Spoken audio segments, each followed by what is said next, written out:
नमस्कार, आप देख रहे हैं बिहारी खबर। मैं दिगंबर सिंह आपके लिए लेकर आया हूं प्रदेश। जमानते इस्लामी के प्रमुख ने इमरान सरकार को बताया बुरा सपना।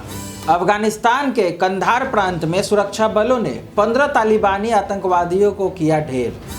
ऑस्ट्रेलिया के जंगलों में लगी आग से 60,000 से अधिक कोयला प्रभावित। यमन में फंसे 14 भारतीय नाविक दुबई से भारत लौटे। अब खबरें विस्तार से। जमाते इस्लामी के प्रमुख ने इमरान सरकार को बताया बुरा सपना। पाकिस्तान में इमरान सरकार पर हमला बोलते हुए जमाते इस्लामी ने प्रमुख और सीनेटर सिराजुल हक ने कहा कि पीटीआई पाकिस्तान तहरीके इंसाफ की सरकार गरीबों के लिए एक बुरे सपने की तरह है। स्थानीय मीडिया रिपोर्टर के अनुसार रविवार को हक ने कहा कि वह लोग जो अर्थव्यवस्था को पटरी पर लाने का दावा करते हैं उन्हें आटे दाल का भाव पता होना चाहिए। उन्होंने कहा कि लाखों लोग जैसे मजदूर और कार्यकर्ता बेरोजगारी बढ़ने के कारण सड़कों पर आ गए हैं। हक ने कहा कि पाकिस्तान में स्टील मिल्स, पाकिस्तान रेलवे और पीआईए पाकिस्तान इंटरनेशनल एयरलाइंस गलत सरकार के कारण वेंटिलेटर पर चले गए हैं।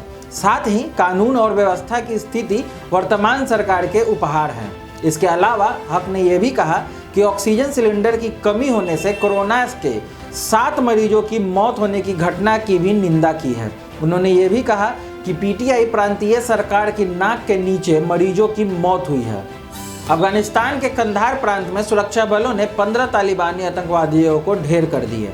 अफगानिस्तान के कंधार प्रांत में आतंकवादियों के खिलाफ अफगान नेशनल सिक्योरिटी फोर्सेस की ओर से की गई बदले की कार्रवाई में तालिबान आतंकवादी संगठन के 15 आतंकवादियों की मौत हो गई है।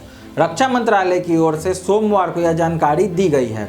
मंत्रालय के अनुसार तालिबानी आतंकवादियों ने कंधार के पंजवाई जिले में बालघोर, चरख अब और गुलबाग इलाकों में रविवार को हमला किया। इस हमले के बदले में अफगानी बलों की ओर से की गई कार्रवाई में 15 तालिबानी आतंकवादी ढेर हो गए और 5 अन्य घायल भी हुए हैं। मंत्रालय की ओर से यह भी कहा गया है कि इस दौरान तालिबानी आतंकवादियों के हथियार और विस्फोटक पदार्थ भी बरामद हुए हैं। इसके साथ ही तालिबान की ओर से 5 एंटी व्हीकल माइंस को भी नष्ट कर दिया गया है। ऑस्ट्रेलिया के जंगलों में लगी आग से 60,000 से अधिक कोयला प्रभावित। ऑस्ट्रेलिया के जंगलों में 1 साल पहले लगी आग के कारण 60,000 से अधिक कोआला जानवर प्रभावित हुए हैं। यह जानकारी world wide fund for nature Australia की ओर से जारी की गई है। इस रिपोर्ट में बताया गया है कि सबसे अधिक नुकसान दक्षिणी ऑस्ट्रेलिया में स्थित कंगारू द्वीप में हुआ है। यहाँ पर 41,000 से अधिक कोआला प्रभावित हुए हैं। विक्टोरिया राज्य में 11,000 से अधिक कोआला प्रभावित हुए हैं, जबकि न्यू साउथ वेल्स में लगभग 8,000 और क्वींसलैंड में लगभग 900 कोआला प्रभावित हुए हैं। WWF ऑस्ट्रेलिया के चीफ एग्जीक्यूटिव डरमोट ओ गॉर्मैन ने बताया कि न्यू साउथ वेल्स और क्वींसलैंड में आग लगने से पहले ही यहाँ पर कोआलाओं की संख्या तेजी से घट रही थी। उन्होंने कहा कि मुसीबत में फंसे 60,000 प्रभावित कोआलाओं की संख्या परेशान करने वाली है। इस संख्या को हम बर्दाश्त नहीं कर सकते हैं। दरअसल दक्षिणी पश्चिमी ऑस्ट्रेलिया में सितंबर 2019 और इस साल लगी आग ने 24 मिलियन हेक्टेयर भूमि को नष्ट कर दिया और 33 लोगों की मौत भी हो गई थी। जुलाई में WWF की ओर से की गई प्राथमिक स्टडी में बताया गया था कि लगभग 3 मिलियन जानवरों, पक्षियों और अन्य की आग की चपेट में आने से मौत हो गई थी।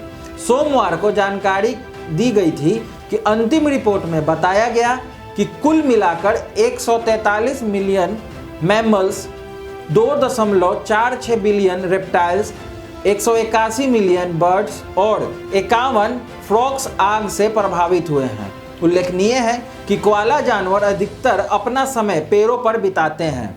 आग के कारण इन लोगों को सांस लेने में समस्या, उल्टी की समस्या आई है। कुछ कोआला घायल भी हुए हैं और उनकी मौत भी हो चुकी है। अब अगली खबर, यमन में फंसे 14 भारतीय नाविक दुबई से भारत लौटे। यमन में फंसे 14 भारतीय नाविक शनिवार को दुबई से भारत लौट आए हैं। दरअसल यमन के गल्फ ऑफ एडन में इनका जहाज डूब गया था, जिसके कारण 10 महीने तक यह लोग वहां पर फंसे हुए थे। जिबूती में स्थिति भारतीय दूतावास की ओर से बयान जारी कर कहा गया है कि इन 14 नाविकों को 14 फरवरी को स्थानीय हूती प्रशासन ने हिरासत में ले लिया था। जिबूती में स्थित भारतीय दूतावास की ओर से लगातार किए जा रहे प्रयासों के बाद 28 नवंबर को इन्हें सना कार्यालय के जरिए रिहा कराया जा सका। दूतावास के अनुसार वहां पर फंसे हुए भारतीयों के पासपोर्ट, अन्य दस्तावेज और जरूरत का सामान खो गया।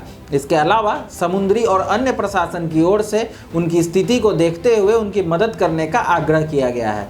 रिहा किए गए नाविकों की पहचान मोहन राज, यथिगांचल, विलियम निकाडोम अन्य की तरह हुई है। आगे की और खबरों के लिए हमसे जुड़े रहें। बिहारी खबर का फेसबुक पेज और यूट्यूब चैनल को लाइक, शेयर और सब्सक्राइब करना ना भूलें। धन्यवाद।